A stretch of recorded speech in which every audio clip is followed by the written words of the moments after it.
Hey guys, welcome back to Model 3 UK. Thank you so much for joining into one of my videos today. Actually, before we get started, look at this.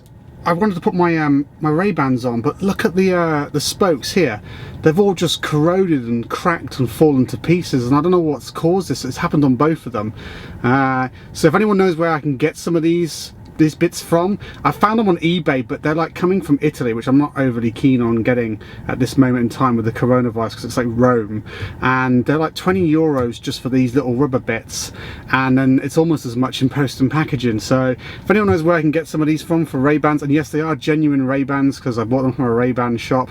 To be fair, I might have to get a new one because there's a new set, because there's a crack in the lens I've just noticed here as well, so maybe it's time I get some new ones. But given the current climate, I can't afford it, you know. My job's still at risk, and that's it. This morning I've woken up to another shitstorm. Coronavirus is still happening.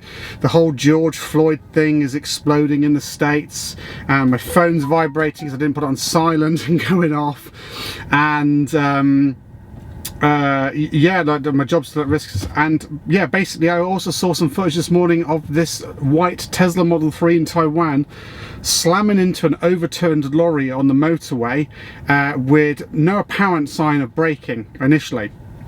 So I wanted to talk about that today. So let's have a quick look at the footage here and let's run through it, shall we? Okay, so there's obviously a picture here it starts off with in the footage. So you can see here, let's analyze what's going on here. So weather conditions, we can see that the weather is good and clear. There's no rain, no fog or anything like that, and we can see the overturned lorry here towards the center of the screen. And there's also a little fella over here stood on the side, which appears to be the driver of the truck. I think this back here, oh no, that may be further on actually. I think that's not the Model 3, or is it the Model 3? Yeah, I think this is the Model 3 coming in here. Lighting wise, well, we can see that the driver wouldn't have been blinded by the sun, because the sun is coming from, well, the shadows are coming from the side here. So this is probably a sort of a 9 or 8 o'clock position to the driver, or in orientation to the Model 3 at least. So the sun would have been coming from the side, so he can't be blinded by the fact that there's a lorry here. We'll also see later on that these from the other angle, this hedge line here is obviously green, and it's not like that this truck would be sort of camouflaged or blending in with the background, because, well, there's a line of bushes which are green and there's this white thing blocking it. We'll see just down here off camera that there's the road actually does start to bend. Traffic conditions are light, so it's not like that the driver would have been struggling to look forward or couldn't see in front of him very far, because there's nothing for a good period. He may have just overtaken this car perhaps and is kind of looking over his shoulder. If the driver was looking forward, he would have seen this. He would have seen the person stood on the road who actually starts to wave him down as he gets closer. He would have seen the lorry. So whatever was happening here, the driver was not paying attention to what was in front of him, be it him looking over his shoulder because he'd just overtaken this car and wanted to try and move over, be it he was looking down at the screen. And I have to admit that the screen can be a distraction, and I feel it takes my eyes a little bit too far off the road for my liking. Thank God that the voice controls, the voice commands are getting better in the car, and it now allows me to do certain things without even looking down at the screen, such as changing the temperature. So yeah, he may have been on his phone. We don't know for certain, but we know for a fact that obviously this driver, for whatever reason, was not looking forward, be it voluntarily or even consciously, and we'll get onto that in a moment as well. So was autopilot on? I would say yes to this, because if the driver was looking forward and was conscious, then he would have seen the lorry and the person. If he wasn't, be it he was looking down or unconscious because of a medical thing, or fallen asleep, or dealing with the kids in the back, you won't be able to drive for a long period of time. And there is a slight kink in the road as well, I can see here. If you wouldn't be able to drive for such a long period of time without drifting out of your lane. I mean, at 70 miles an hour, it doesn't take long before you drift out of your lane. So I would say autopilot was quite likely on and was keeping him, because his lane discipline in this video was good. So I would say that's quite a likely he did have autopilot on.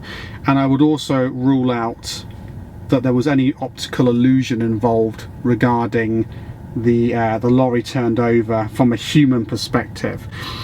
So why didn't the why didn't the Model 3 stop? Why didn't it slow down? Well, obviously there's two aspects we got to look at here. First of all, the driver, and then the car itself. As we know, the autonomy side of things with the Model 3 will actually play a part even if you don't have autopilot switched on. So from the driver's perspective, we've already established that the driver couldn't have been looking forward, as I say, be it voluntarily or involuntarily, i.e. he was unconscious. So whatever happened, the driver was not fully in control of the vehicle. But still, even that, the backup system is the autopilot in the car. And unless you turn off automatic emergency braking, which you can do, the car will interfere and will at least give you an audio warning. It will scream at you, and we know what this is like. We've all probably had it. And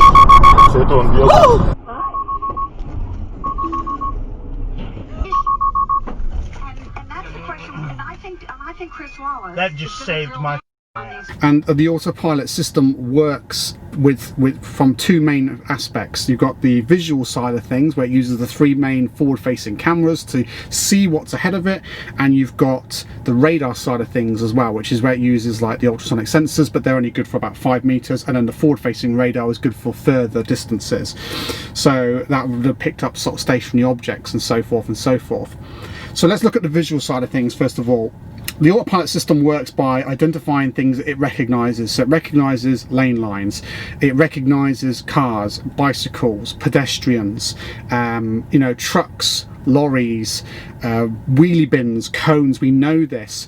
What it wouldn't have recognised is an overturned lorry in the road. It would not look at that and go, that's an overturned lorry. Me, you, anyone else would look at that and go, yeah, that's an overturned lorry. But the autopilot system doesn't understand that that is an overturned lorry, so it wouldn't have recognised that and gone, that's an overturned lorry, that's a hazard, I need to stop.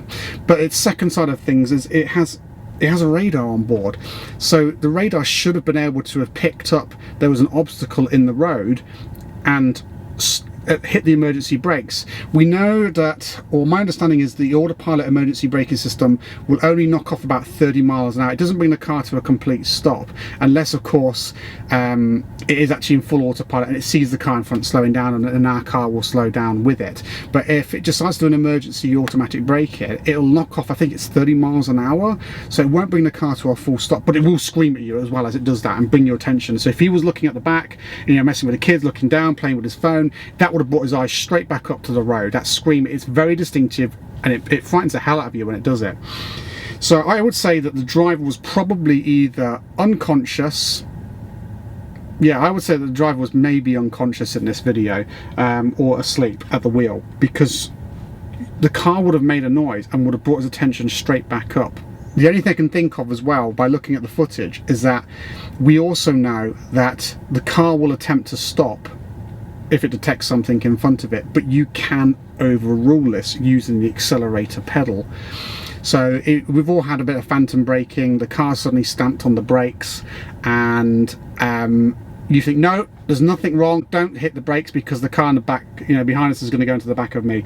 So you hit the accelerator and that overrules it. So it's possible if this guy was asleep or had passed out because of a medical condition, that his foot may have been resting on the accelerator and it may have continued basically at speed. I have noticed, if we look at the footage, I'm going back here to the footage here, so look, the car steams past the guy who's on the road, who's waving it, trying to wave it down. The car's not making any signs of slowing down. We can see the driver if we zoom in a little bit here. We can see that there is someone actually in the seat. Can't tell you though what he's wearing, can't tell you where he's looking. The footage is not good enough, but he steams straight past this pedestrian here, which the car again hasn't picked up, but it's possibly because he's behind this line, and the car will only react to things that are in the lane, I've noticed, in front of it. Obviously there is a lorry in the lane, but the car visually, we've established, won't recognise that as a overturned lorry. The radar should have picked up it as an obstacle and hit the brakes, but if from this angle at least, the car just slams straight into the lorry with quite some force. It does shift it over or backwards, and also a little bit over into a lane 2, or yeah, into lane 2 a little bit more. There it is again. It does actually shift it, so that's quite some force, and something spilling out of the bottom here of the lorry as well. Here's the other angle from this beautiful toy box stroke tilt shift miniature mode camera. I don't know why they've got it like this, but it makes everything look like little toys.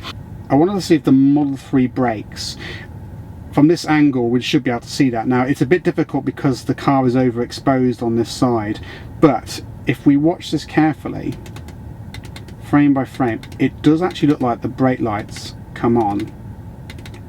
Keep watching this little area here.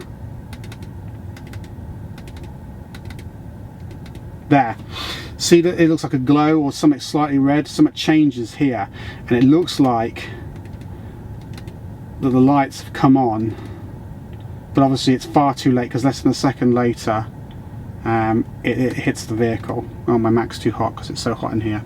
And it still appears that those red lights, those brake lights, are still on. So whether that was the car or the driver, we don't really know, but I reckon the car would have had an influence, because let's face it, who doesn't have the emergency automatic braking switched on unless you've had loads and loads of phantom braking and you are really sort of unhappy with it, you decide to turn it off. So I think the car though has probably played an influence here. It has hit the brakes, and unfortunately the driver, as I say, has been unconscious potentially, or just not paying attention and not able to react in time, and he's ended up going into this lorry. I was thinking, was the lorry surface perhaps something that the radar couldn't pick up on? Was it like a canvas or something, not really reflecting radar waves?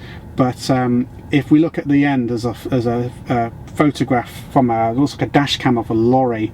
Okay, we can see here that the actual roof of the lorry is a solid surface. It's cracked, it's split where the Model 3's gone in. It is not a soft surface. So I just don't understand why the car wouldn't have picked up on this. But in short, to summarize, guys, this is a perfect reminder that the autopilot system on Teslas is still in beta. It gets you to sign a waiver when you first activate it to say that you realize that you are still responsible for the driving of the vehicle. There's no, you can't rely on a system. I mean, it's not foolproof. I've experienced it myself where the vehicle has decided to do something a bit random. So it's demonstrated to me time and time again that although it's pretty good and it's great to take some of the pressure off you when you're on long commutes on motorways, it's not to be relied on. You can't go to sleep whilst on autopilot and driving. You can't distract yourself by being on your phone. You can't let the kids distract you in the back. You still got to pay attention to it. You definitely can't sleep. Hopefully this guy had, well, actually I don't want to say if he had a medical issue, but that would obviously explain it without him being at fault directly. If he's had a heart attack or something, or a stroke or whatever, he's gone unconscious, that would explain it. But if he was negligent because he thought, oh, autopilot's great, I'm just going to leave it to it, I'm going to just talk to the kids in the back, text on my phone, play with my screen, charge my phone, whatever like that, then that is negligence on his behalf, and yeah, he's fully liable for that. Well, he will be fully liable anyway, because you can't blame the autopilot system in any way, shape or form. But it's just a reminder to say, you guys, remember autopilot is still in beta. Don't let it distract you or give you that sort of self-confidence that you can just leave it to it. So what do you guys think? Do you disagree with anything I've said? Do you think that it was something other than medical? Do you think it was him being negligent and not paying attention to the road, drugs, asleep, alcohol, whatever? What do you think it was? And if you know any reason why these are cracking, please let me know in the comments below, because I'd love to make sure that the next set don't do the same thing. So guys, thanks again for watching. Don't forget there is the Model 3 UK Facebook page. If you haven't actually found it, you've just found this video first, go ahead and look up on Facebook Model 3 UK, and you can subscribe to that. Follow. There's a plethora of people on there with a wealth of knowledge. So if you've got any issues or you're thinking about buying a Tesla, they are great people to talk to on there, and I have a wealth of knowledge. I'll answer all your questions for you, whether you've got problems with your current car or you are thinking about getting one and you just want to know something about it. Also, Hanshow have recently got in touch with me as well. They've offered the group 15% discount. The code for that will be in the description below. They offer all sorts of devices, such as the auto lift gates for the front and the trunk, so you can automatically open and close the front and the trunk with just a push of a button on your phone or the touch screen. And they've also got a heads-up display, which I'm really interested in, which looks absolutely awesome. So hopefully I'm going to get hold of one of them in the near future, and I'll be able to demo it for you guys. Also, if you are looking at buying a Tesla, you should use a referral code off a friend. A referral code will get you 1,000 free supercharger miles when you use it. If you don't have a friend or know anyone that's got a Tesla, they can give you their referral code. Mine will be in the description below. So all that remains to say, guys, is thanks once again for watching my videos. Any comments or questions, please pop them in the comments below. I would love to know your feedback from my videos. I am looking to hopefully improve my video gear at the moment, because I've got this camera which you're on currently, and it's not ideal. It works, but it's not ideal. I want a little flippy outy screen DSLR, and yeah, I'll just look forward to seeing you in the next one. So yeah, thanks very much, guys. Take care, and bye bye for now.